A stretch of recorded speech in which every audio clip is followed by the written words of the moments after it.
Bonjour, bonjour à toutes, comment il est? Toujours avec un grand plaisir et bien sûr content de mon Ankia que m'y retrouve à Zot tous les matins, comme il dit à chaque fois sur Télé Créole en direct pour se causer la Réunion. On va parler un petit peu de tout ce qui se passe dans notre pays, mais aussi dans la zone océan Indien, un peu partout dans le monde. Il rappelle à Zot que Télé Créole il diffuse en direct sur le satellite. Vous autres, tu peux récupérer ça, Zot signal là-bas du côté des box là, que vous êtes Zot il est du côté Maurice, Madagascar, les Comores, les Seychelles, tout ça. Zot a la possibilité d'écouter nous là-dessus. Et puis, si tu veux suivre nous sur Internet, sur le réseau social Facebook, mais Zot, tiens, beau serré, largue pas. En tous les cas, fait à moi plaisir de retrouver Zot chaque matin. Et puis, mi salue aussi les personnes clés bien branchées là. Zot, tiens, beau serré, largue pas. Et nous commence l'actualité là avec le pronostic vital des deux victimes, est toujours engagé là, dans l'incendie meurtrier, donc du côté de Saint-Denis à Montgaillard là-bas. La fin des opérations là, elle a été faite hier. Elle a fini bien regarder s'il n'y a plus d'autres moun la resprit dessous le ban tas de décombres là. Et les enquêtes y continuent. La préfecture a annoncé la fin des opérations de reconnaissance. Ce que l'on avait vu. Les parties incendiées de la résidence Marina, mardi 14 décembre 2021. Donc après 30 heures d'intervention, il était assez long quand même. Les bonnes interventions des pompiers, tout ça, on a bien maîtrisé les affaires. Vous allez partir visiter les parties communes bien comme qu'il faut pour voir s'il n'y a point trop de monde, la point N la esprit dessous. Et c'est une affaire qui est assez grave quand même, puisque nous avons vu dans la presse un peu partout, toutes les institutions ils parlent de ça. 90 logements ont été trouvés avec le bailleur qui était mis où ça, les locataires étaient dedans, on a trouvé plus de 90. Et puis maintenant il veut faire un maillage ensemble les autres bailleurs sociaux pour pouvoir trouver de la place pour ces personnes-là vitement. Alors sur le plan politique, nous avons vu, il y a quand même pas mal de bougs politiques, il n'y a pas de soutien. Le département, on avait vu aussi la mairie de Saint-Denis il porte un peu son soutien. Et puis nous avons aussi le ministre Le Cornu qui doit venir ici. Je pense qu'en visioconférence, ça aurait été pas mal non plus. Un petit voyage gratuit pour Le Cornu qui viendra bien sûr ici causer un peu. Vu que les solutions ont déjà quasiment été trouvées ici. Voilà, en gros, le machin, il va venir ici, il va aussi parler dans le cadre de sa politique aussi, puisqu'on a les élections qui arrivent là-dedans. Nous va passer aussi avec le Covid-19. C'est une affaire que nous entendons. Maintenant, il parle juste 2 jours par semaine. Avant, il parle tout le temps du matin jusqu'au soir. Nous parle un peu de façon à ce que n'est là dans la presse, n'est là un petit peu partout. Donc, le taux de Covid-19, le taux d'incidence, il est à 394,2. Donc, l'a bien augmenté. Donc, nous n'est pas étonné de voir ça. De toute façon, c'est une affaire risquable encore d'augmenter. Là, c'est une question d'avoir la bouche cabrie pour dire ça. Donc, avec ce que a été fait ces derniers temps, avec toutes les manifestations qui ont été faites, avec tous les machins, il faut attendre à nous à voir plus que ça. C'est le seul département aussi que l'on a des cas qui dépassent la norme. Presque toutes les communes, ils dépassent la norme. Ils dépassent les 50 pour 100 000, cas juste. On a un peu fini d'arriver à 100, 200, 400, donc nous aurons bien sûr l'occasion de reparler. Alors le Covid-19 avec 2 mounes des sauts de la vie, 3374 cas en une semaine, 3 enfants ont été hospitalisés. Maintenant, c'est les enfants qui les hospitalisés, même du côté la France, nous, même dans le monde, on a quand même pas mal de marmailles qui rentrent à l'hôpital. Maintenant, il devient assez dur quand même. Alors du 4 au 10 décembre, voilà ce que me disait, 3374 cas de Covid. Voilà, donc il y a pas mal de affaires qui se passent dans notre pays, la Réunion. Le taux l'est à 394,2 pour 100 000 habitants contre 312,5 la semaine passée. Donc vous avez vu, elle a bien chauffé là, le machin. Alors le nombre de cas journaliers, il est de 482 pour la première fois. Donc on a 3 marmailles, il a été expliqué à la rentre l'hôpital avec une infection par rapport justement à ce Covid-19. Les deux étaient présentes des comorbidités, comme on appelle. Elle était à risque. Donc elle a développé un syndrome inflammatoire multisystémique. Voilà, donc, et puis au 14 décembre, on a 14 lits de réanimation occupés par des patients positifs au Covid-19. Voilà, depuis 30 novembre et à ce jour, il y a 9 cas de variant Omicron, hein, donc il a été identifié ici à La Réunion. Alors, on nous parle aussi de l'ARS qui explique pourquoi les pique-niques, dans la presse, on a vu ça, hein, donc c'est une affaire qui m'intéresse. Les autres m'y pensent, hein, pourquoi les pique-niques sont aussi dangereux que les bars et les boîtes, hein. Donc, la directrice de l'agence régionale de la santé l'a exprimé à lui vendredi soir pour parler de l'évolution de la situation sanitaire à La Réunion. Elle a répondu à une interrogation. Pourquoi les pique-niques les interdits depuis plusieurs semaines alors que les boîtes de nuit les fermées, les autres portes les toujours fermées, hein, donc là-bas. Et puis l'ARS explique il explique les pique-niques, les dangereux, voilà, donc c'est parce que les trop près, patati patata, donc Madame Martine Ladoucette, il rappelle qu'il faut respecter les distances sociales.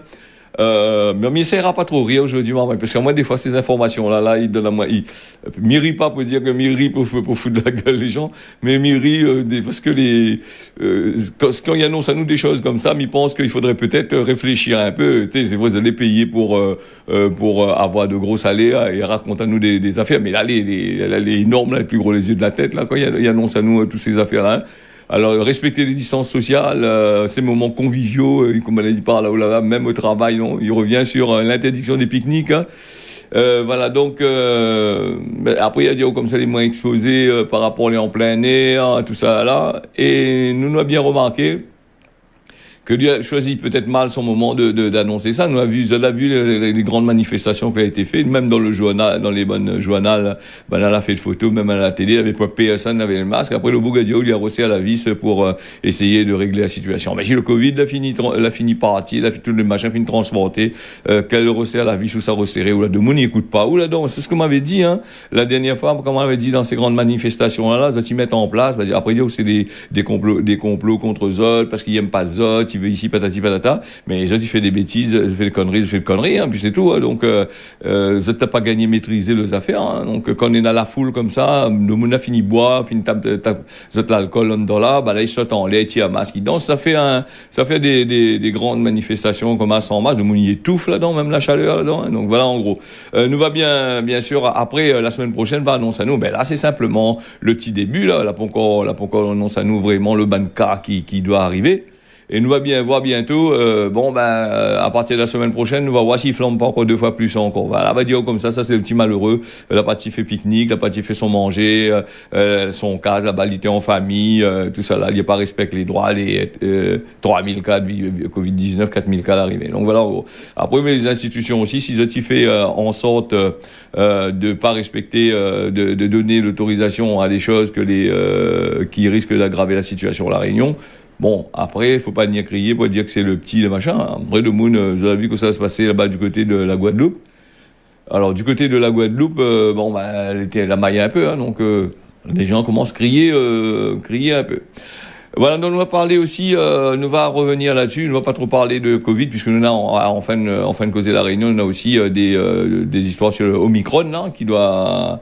comme il doit parler là-dessus, là, par rapport à l'Europe, donc nous revenons dessus. Et nous, on a 15 mois de ferme pour le pilote du Kwasa, qui a été interpellé la dernière fois, là, il avait transporté des personnes sur le petit bateau, là, du Kwasa, et donc la chaviré, 16 personnes a pu être récupérées, d'autres monde a pu, les morts dessus, là, ils trouvent plus comment les affaires se passent.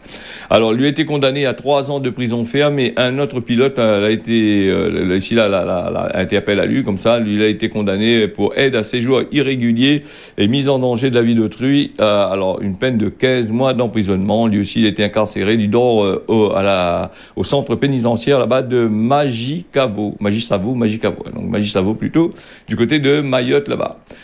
Nous avons aussi la rivière Saint-Louis demande zot avis sur l'avenir du centre artisanal du bois ce samedi 11 décembre, hein, donc la demande à zot avis là-dessus sur la concentration citoyenne au centre le centre artisanal du bois là pour voir que ça il peut faire avec.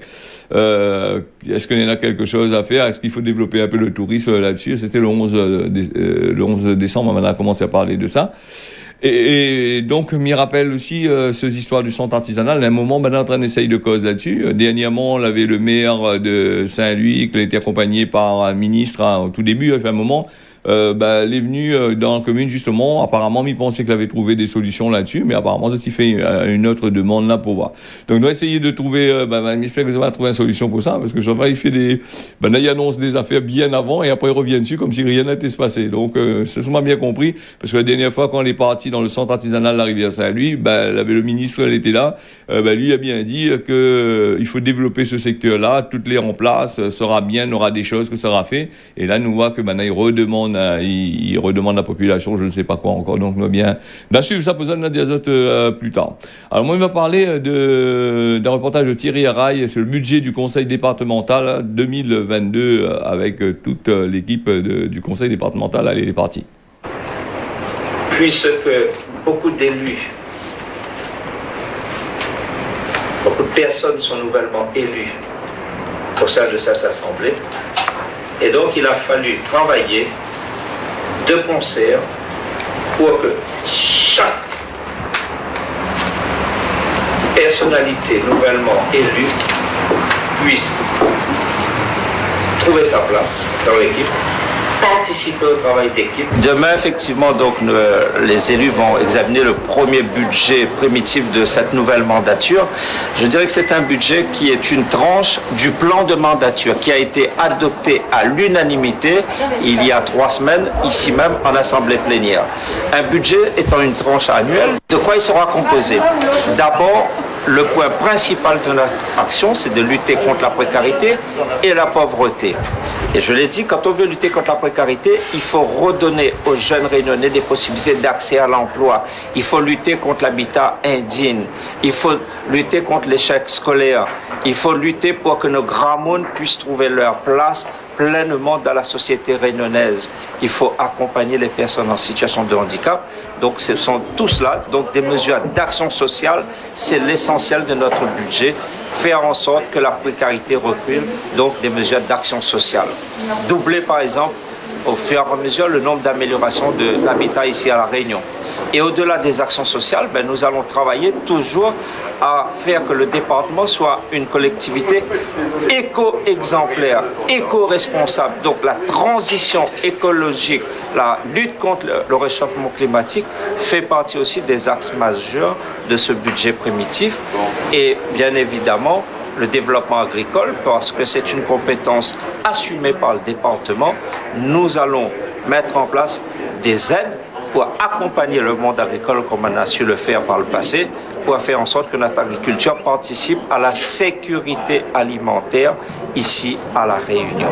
Voilà donc les 3 axes forts. Action sociale, lutter contre la pauvreté et la précarité, le développement de l'environnement et d'une collectivité éco-responsable et l'accompagnement du monde agricole. Le département porte des responsabilités qui sont extrêmement importantes et complexes. Si vous voulez avoir des résultats, il faut avoir une bonne méthode.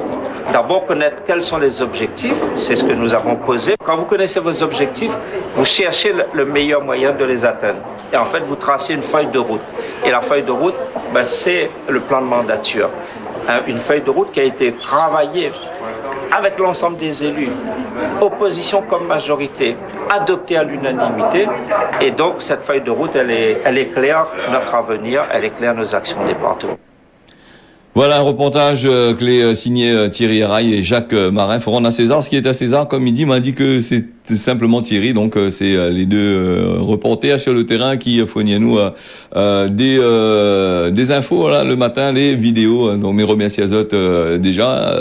Et puis m'y rappelle à Zot que vous êtes en direct depuis Saint-Pierre dans le sud de La Réunion. Il est déjà 6h14.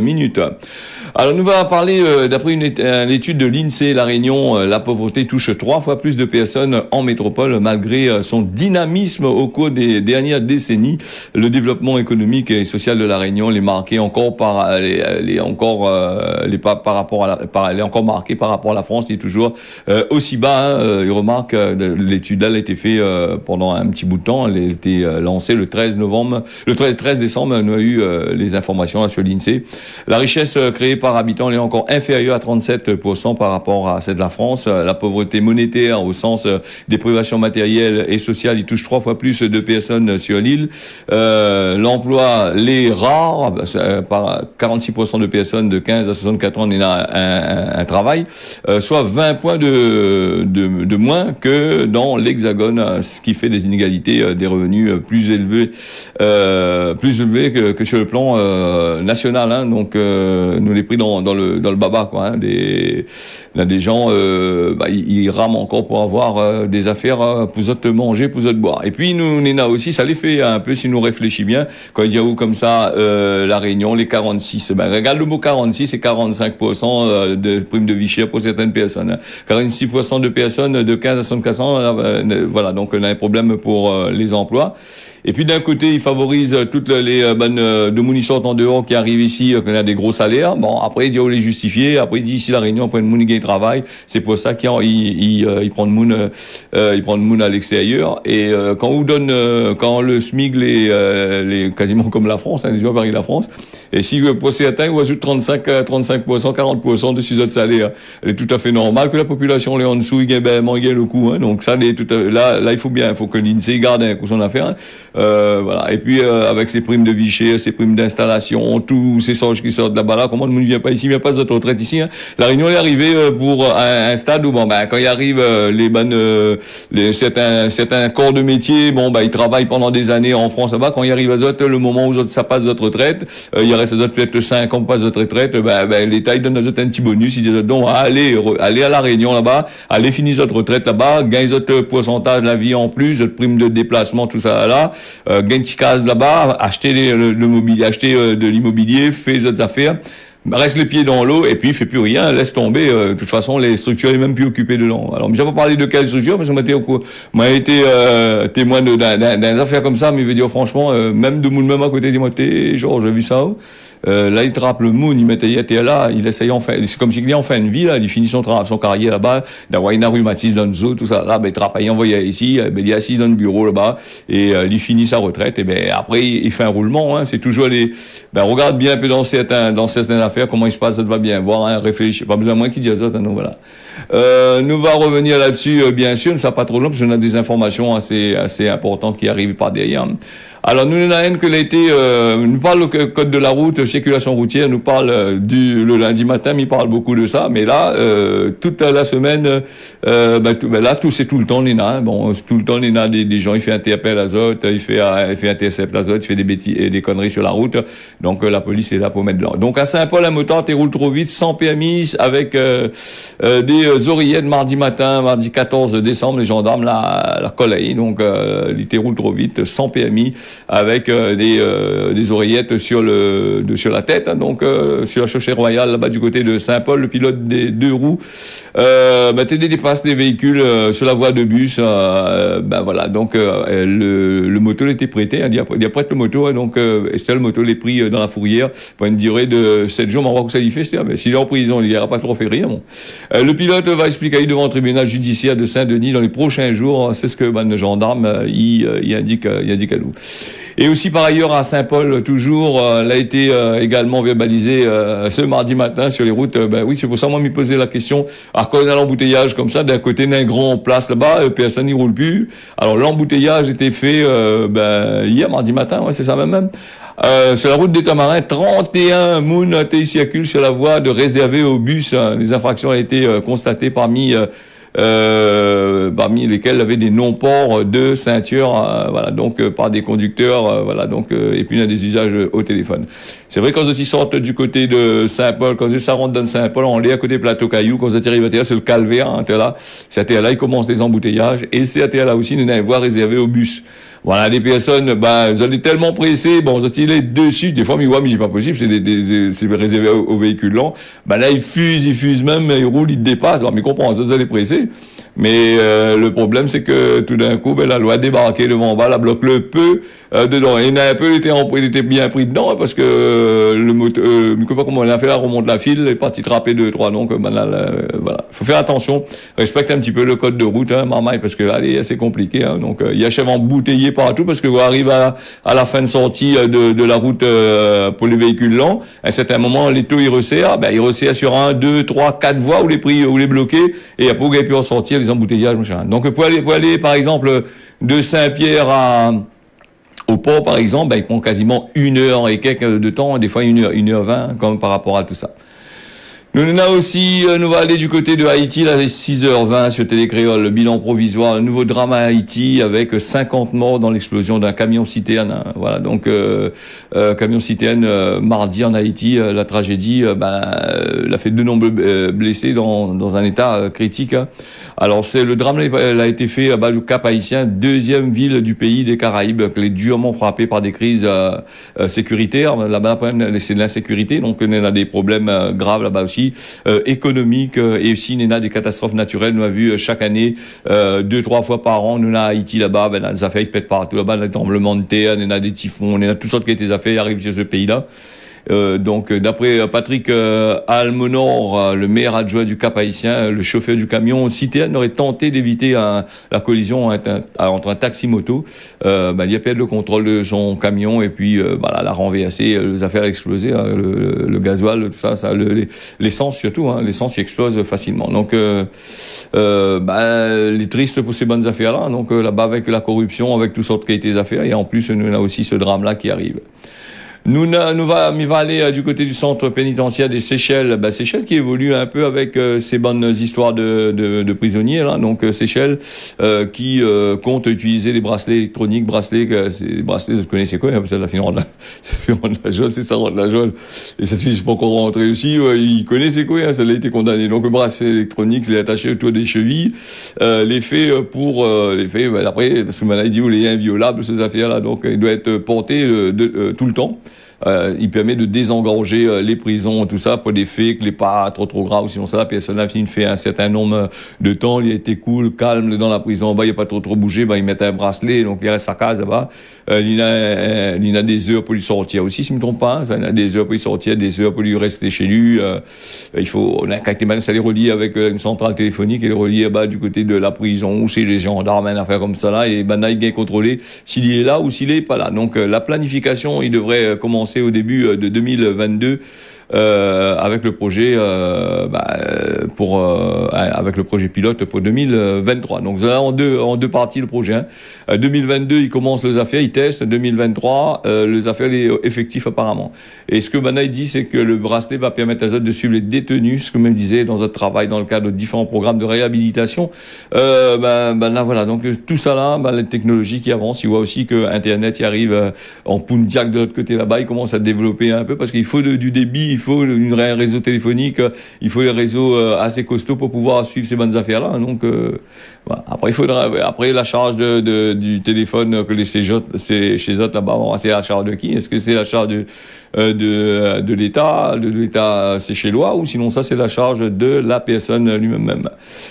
Alors, le Kéré, du côté de Madagascar, vite fait avec les informations, déjà 6h23, le Kéré, 100 millions de dollars Madagascar, pour le sud de Madagascar, il est toujours confronté à la sécheresse, à la famine, à toutes sortes de qualités, La Banque mondiale, vient de donner 100 millions de dollars supplémentaires, pour le Kéré du sud, ça concerne 920 000 personnes réparties dans 14 districts de Rois et régions de Madagascar. Nous va parler de ça un peu plus tard là-dessus. Donc souvent comme il regarde le Kéré, souvent on dit à nous comme ça, la famine tape dur là-bas, toutes les assez dures là-bas. Mais apparemment le Kéré, c'est l'endroit où il a toujours eu de la sécheresse, très difficile à vivre de l'autre côté là-bas. C'est pas par rapport à la crise mondiale du Covid que l'emprise à la famine, ça dure depuis des décennies. Donc il faudra peut-être essayer de changer les affaires. L'heure pour moi de passer au Cosement La Réunion. On a encore déjà pas mal d'informations. Nous on aura l'occasion de reparler là-dessus, tracasse pas. Cosement La Réunion, riche ou pauvre, un jour faut-il savoir. C'est à méditer aujourd'hui et tu laisses tout là. Voilà, en gros. Quand on est riche ou les pauvres, quand on est mort, où ça va, où quitte la terre, où ça va, ben, toutes des richesses, tout ce que vous n'avez là, terre là, ben, où laisse cette terre là, hein.